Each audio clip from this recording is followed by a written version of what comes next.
군부의 쿠데타에 반발해 시작한 미얀마 국민의 민주화 운동이 지난 1일로 꼭 1년이 됐습니다. 꾸준하게 미얀마 민주화 운동을 위해 기도해온 복음주의권과 에큐메니컬 관계자들이 기도회를 열고 지속적인 관심을 당부했습니다. 한국배대성서연구원이 새해를 맞아 평신도 재직훈련을 위한 교육 교재를 펴냈습니다. 특히 평신도는 목회의 대상이 아닌 목회의 동반자라면서 평신도 재직의 중요성을 강조했습니다. 코로나 팬데믹 상황에서 치러지는 2022 베이징 동계올림픽. 거리로 나가 올림픽에 출전하는 우리나라 선수단에게 보내는 응원의 메시지를 담았습니다. 여러분 안녕하십니까? CBS 뉴스입니다. 군부의 쿠데타에 반발해 시작한 미얀마 국민의 민주화 운동에 지난 1일로 꼭 1년이 됐습니다. 한국교회도 미얀마 민주화 운동을 지지하는 마음으로 그동안 기도와 물질로 도와왔는데요.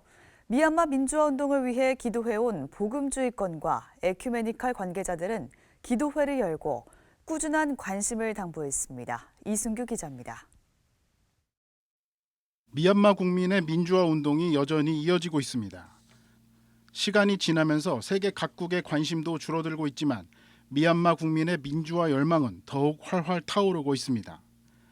지난 1년 동안 자유와 정의를 외치다 죽은 이들이 1,500여 명에 달하고 군부에 억울하게 잡혀간 이들은 만여 명에 이르는 것으로 알려졌습니다. 한국교회도 미얀마 국민의 민주화 운동을 지지하며 기도와 물질로 도와왔습니다. 한국기독교교회협의회와 한국교회 총연합 등 교계를 대표하는 연합기구와 대한예수교장로회 통합총회와 기독교에 대한 감리회 등 교단들도 적극 나서 미얀마 국민을 도왔습니다. 하지만 1년 전에 비해 한국교회 관심도도 그만큼 낮아졌습니다. 지난 1년 동안 매주 목요일 미얀마를 위한 기도회를 열고 연대와 지원을 아끼지 않았던 미얀마 민주화를 위한 기독교 행동도 기도회를 개최했습니다. 이들은 미얀마의 민주화 운동 과정에서 희생당한 사람들을 기억하며 민주화는 여전히 진행 중이라고 말했습니다. 한국에서 미얀마 민주화 운동을 위해 활동하고 있는 행동하는 미얀마 청년연대 대표 헤이만 씨는 여전히 군부 독재 폭력에 신음하는 미얀마 국민이 많다며 한국교회가 미얀마 군부의 폭력과 억압을 중단하라는 내용의 압력을 가해달라고 강조했습니다. 자국민들이 겪고 있는 고통 그리고 이 불평등 그리고 이 목숨에 대한 위협, 학살 이런 것들이 하루빨리 중단될 수 있도록 이 종교계로서의 그런 압박을 가해주시고 또 미얀마의 민주주의가 회복되기를 함께 기원해 주시면 좋겠습니다. 연대와 추모의 기도를 한 이들 역시 고통당하는 이들의 얼굴에서 하나님의 형상을 보게 해달라며 미얀마 시민들에게 용기와 위로를 달라고 간절히 기도했습니다. 오늘도 미얀마 시민들은 민주화를 향한 발걸음을 멈추지 않고 있습니다. 그러나 그칠 줄 모르는 탐욕에 사로잡힌 군부는 이들을 진압하는 과정에서 학살과 고문 등 말할 수 없는 잔악한 행위를 자행하고 있습니다. 지금 이 순간에도 미얀마의 사람들이 지역 곳곳에서 울부짖으며 죽어가고 있습니다. 설교를 한 정진우 목사는 미얀마에서 벌어지고 있는 민주주의와 인권을 향한 십자가 행진은 우리에게 다시 묻고 있다며 기독교인들의 관심을 촉구했습니다. 진실로 우리가 가던 발걸음, 풍요와 발전과 성공과 승리가 마치 우리를 구원할 것 같은 그 착각의 길, 십자가 없는 복음을 꿈꾸며 달려가던 길을 멈추고 미얀마 앞에 서야 하는 이유가 이것입니다. 정진우 목사는 이어 우리는 미얀마를 위한 기도를 멈출 수 없다며 당장은 하나님의 응답이 없는 것 같아도 결국에는 십자가의 도가 승리할 것이라고 말했습니다. 미얀마 민주화를 위한 기독교 행동은 미얀마 시민들과 연대하는 헌금 나눔 운동을 여전히 진행하고 있다며 한국교회의 기도와 후원을 당부했습니다. CBS 뉴스 이승규입니다. 많은 교회들이 새해를 맞아 교회 사역을 함께 해나갈 평신도 직분자들을 임명했을 텐데요. 훈련받은 평신도가 진정한 목회 사역의 동반자가 될 수 있다며 한국배델 성서연구원이 재직 훈련을 위한 교육 교재를 펴냈습니다. 천수연 기자입니다. 목사와 전도사, 장로, 권사, 집사 등 교회의 직분을 맡은 이들을 재직이라고 부릅니다. 목사나 전도사를 제외하고 대부분의 재직은 평신도들이 맡으면서 교회 사역에서 평신도의 역할은 점점 커지고 있습니다. 평신도를 목회의 객체가 아니라 주체로 보는 함께 목회하는 사역자로서의 지위를 가지고 이렇게 목회를 해야 되거든요. 초교파 성서연구기관인 한국베델 성서연구원은 목회의 파트너인 평신도 재직을 위한 새로운 교육 교재를 선보였습니다. 베델 성서연구원장인 이홍렬 목사는 평신도 누구나 재직이 될 수 있지만 훈련으로 준비돼야 한다면서 재직 훈련의 핵심은 섬김의 자세라고 강조했습니다. 섬김 마인드가 빠져버리면 사실 교회 직분은 아무런 의미가 없어요. 오히려 그것을 계급으로 인식하거나 어떤 특별한 권한을 부여받는 걸로 인식하게 되면 오히려 교회 내에 갈등 요인만 생기거든요.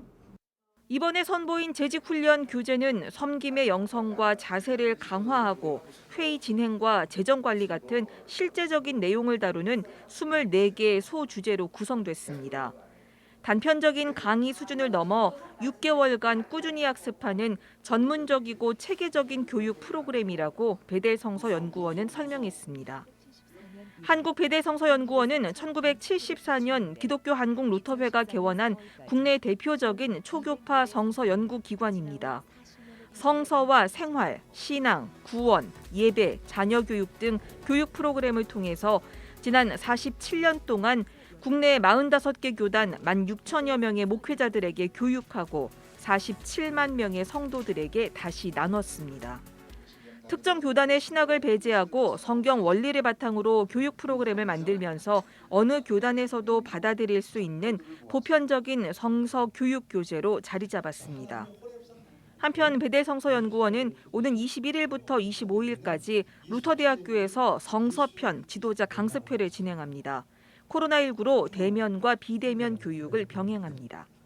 CBS 뉴스 천수연입니다. 2022 베이징 동계올림픽이 시작됐습니다. 국민들은 코로나19 팬데믹 상황에서 치러지는 올림픽 대회인 만큼 우리 선수들이 무엇보다 건강한 모습으로 기량을 발휘해 주길 바랐습니다. 송주열 기자입니다. 동계 스포츠의 진수를 보여줄 베이징 동계올림픽이 개막했습니다. 그러나 이번 대회는 오미크론 확산세 속에 치러지는 만큼 선수들이 최고의 컨디션을 유지하기란 쉽지 않은 상황입니다. 국민들은 2018년 평창 동계올림픽의 감동을 다시 한번 느낄 수 있기를 바라면서도 우리 선수들이 안전하게 기량을 펼쳐줄 것을 바랐습니다. 거리로 나가 베이징 동계올림픽에 출전하는 우리나라 선수단에게 보내는 응원 메시지를 담았습니다.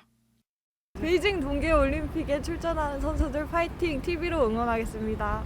코로나로 인해서 좀 시기적으로 많이 힘든 상황이라 그냥 최선을 다하는 모습, 열심히 해주시는 모습만 보여주시고 안 다치시고 아무 탈 없이 무사히 다시 한국으로 다시 귀환하셨으면 더 이상 바랄 게 없습니다. 대한민국 파이팅!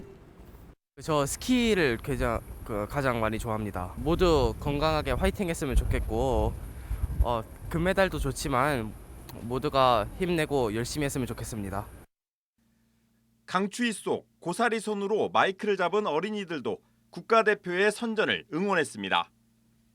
열심히 하셔서 금메달 꼭 따세요. 응원하겠습니다. 화이팅! 대한민국 화이팅! 팀 코리아 화이팅! 한국올림픽선교회는 대회 기간 동안 선수단이 안전하게 대회를 치를 수 있도록 전국 교회에 기도를 요청했습니다. 올림픽 선교회는 좋은 날씨 속에 선수들이 최고의 컨디션으로 부상 없이 기량을 발휘할 수 있도록 기도해달라고 요청했습니다. CBS 뉴스 송주열입니다. 명성교회 김하나 목사의 위임 목사 부존재 판결과 관련해 기독법률가회가 성명을 내고 교회와 교단에 적절한 조치를 촉구했습니다. 기독법률가회는 성명에서 이번 판결은 예장통합총회의 헌법과 총회 재판국 판결의 효력을 무시해온 명성교회의 행위에 제동을 건 것이라고 의미를 부여하고 이제라도 명성교회와 김하나 목사가 모든 것을 내려놓고 하나님과 교계 전체에 사과해야 한다고 주장했습니다. 기독법률가회는 또 예장통합총회는 명성교회 수습안 결의가 잘못된 것임을 인정하고 명성교회에 대한 적절한 치리와 감독권을 행사할 것을 촉구했습니다.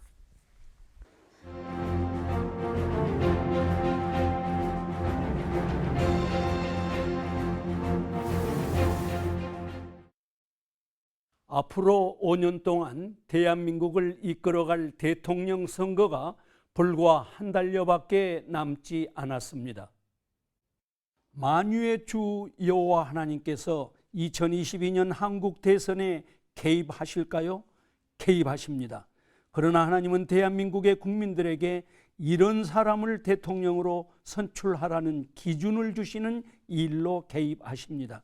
기준은 하나님께서 정하시고 선출의 자유는 국민들께 위임하시는 것이 하나님의 섭리가 작동하는 보편적 원리입니다. 하나님께서 통치자들에게 원하시는 철두철미한 원칙이 무엇일까요? 남유다가 바벨론 제국에 멸망하기 직전에 요시아라는 걸출한 왕이 있었습니다. 요시아는 하나님 말씀대로 유대 사회를 개혁하는 일에 누구보다 앞장섰던 신실한 왕이었습니다. 그런데 그의 말년은 비참했습니다. 당시 신흥제국 바벨론과 애굽이 근동지역 패권을 놓고 싸우는 일에 요시아가 개입한 것입니다. 성경은 요시아의 개입이 하나님의 뜻이 아니다고 말씀하시는데 재미있게도 애굽 느고 왕의 입을 통해 말씀하십니다. 하나님께서 이스라엘에게 말씀하실 때는 주로 선지자들을 통해 말씀하셨지만 때로는 국제정치 현실을 정확하게 파악하도록 지혜를 주시기도 하시고 이방 통치자들을 통해 직접 말씀하시기도 했습니다. 하나님의 사람 요시아 왕도 그 놀라운 하나님의 섭리를 놓쳤습니다. 그는 개입할 필요가 없는 전쟁에 참여했다가 애굽의 느고 왕에게 비참한 죽음을 당한 것입니다. 요시아 왕의 죽음은 하나님의 일반 계시에 무감각했던 결과였습니다. 요시아 왕의 아들 여호아하스가 왕이 됐다가 3개월 만에 애굽의 느고 왕에 의해 폐위되고 그의 형제 여호야김이 왕이 됩니다. 여호야김 역시 요시아의 아들이었습니다. 백성들에게 그토록 존경을 받던 아버지가 갑자기 전사하고 형 여호아하스마저 느고에 의해 폐위된 다음 애굽 제국의 힘에 의해 압도된 제국의 논리로 나라를 다스렸습니다. 그때 하나님께서 선지자 에레미야를 통해 여호야김에게 경고하십니다. 에레미야서 22장 15절 16절 말씀입니다. 내가 백향목을 많이 사용하여 왕이 될 수 있겠느냐? 내 아버지가 먹거나 마시지 아니하였으며 정의와 공의를 행하지 아니하였느냐? 그때 그가 형통하였었느니라. 그는 가난한 자와 궁핍한 자를 변호하고 형통하였나니 이것이 나를 알미 아니냐? 여호와의 말씀이니라. 이것이 나를 알미 아니냐 하셨습니다. 그렇습니다. 유다왕 여호야김을 향한 하나님의 경고는 벌써 수천 년 전에 드러난 하나님 말씀입니다. 창조주 하나님, 영원하신 하나님의 통치 원리는 변치 않습니다. 이번 대선을 통해 우리는 하나님께서 기뻐하시는 정의와 공의의 실천자를 대통령으로 선출해야 마땅합니다. 그 길만이 우리 민족이 살 길입니다. 코로나19로 시작된 팬데믹 상황은 문명사적 대전환기입니다. 21세기의 최대 과제는 자본주의와 신자본주의 하에서 급속하게 팽창된 부를 어떻게 공정하게 분배할 것인가 하는 것과 부의 팽창 과정에서 파괴된 창조 질서, 하나님의 생태계를 어떻게 복원시킬 것인가 하는 것이 세계적인 과제입니다. 세계 10대 경제 대국이 된 것이 반드시 자랑거리만은 아닙니다. 팽창된 부의 공정한 분배를 통해 남북의 8천만 결혜가 어떻게 함께 살아갈 것인가, 생태계와 생명을 중히 여기는 인간화 문제를 어떻게 해결할 것인가, 이 문제에 대한 해답을 찾지 못하면 축복은 재앙이 되고 말 것입니다. 영원하신 여호와 하나님의 경고를 잊지 않고 이 땅을 축복의 땅으로 변화시킬 수 있는 준비된 대통령, 능력 있는 대통령이 선출될 수 있도록 기도하면서 책임 있는 주권 행사를 이루시길 바랍니다. CBS 논평이었습니다. 예장합동총회 목회자들로 구성된 교회 갱신협의회가 제6대 대표회장으로 김성원 목사를 선출한 가운데 오는 10일 광주 중흥교회에서 대표회장 이취임 예배를 드립니다. 대신대학교 최대회 총장이 최근 한국신학대학 총장협의회 신임 회장으로 선출됐습니다. 최대회 신임 회장은 오늘날 신학교육의 위기 앞에서 평생교육과 4차 산업시대, 맞춤형 신학 인재 양성 등을 강조했습니다. 도시공동체연구소가 오는 7일 포스트 코로나 시대 교회의 공공성을 주제로 제3회 교회와 공동선 컨퍼런스를 개최합니다. 이번 컨퍼런스엔 청파교회 김기성 목사와 포항제일교회 박영우 목사, 샘물교 플러스 김요한 목사가 나와 공공성 회복을 위한 한국교회의 과제를 성찰합니다. 한국샬렘 영성훈련원이 오늘 19일 화상회의 플랫폼 줌을 이용한 온라인 피정 프로그램을 진행합니다. 온라인 피정은 영혼에 이끌리는 길이라는 주제로 진행되며 매월 셋째 주 토요일에 열립니다.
내일도 추위가 계속되는 가운데 전라도 서부와 충남 서해안 일대 그리고 제주도엔 눈이 오겠습니다.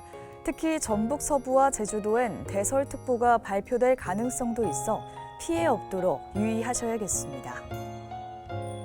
내일 아침 최저기온은 영하 16도에서 2도, 낮 최고기온은 영하 5도에서 영상 4도로 예상됩니다. 이상으로 뉴스를 마칩니다. 함께해 주신 여러분 고맙습니다.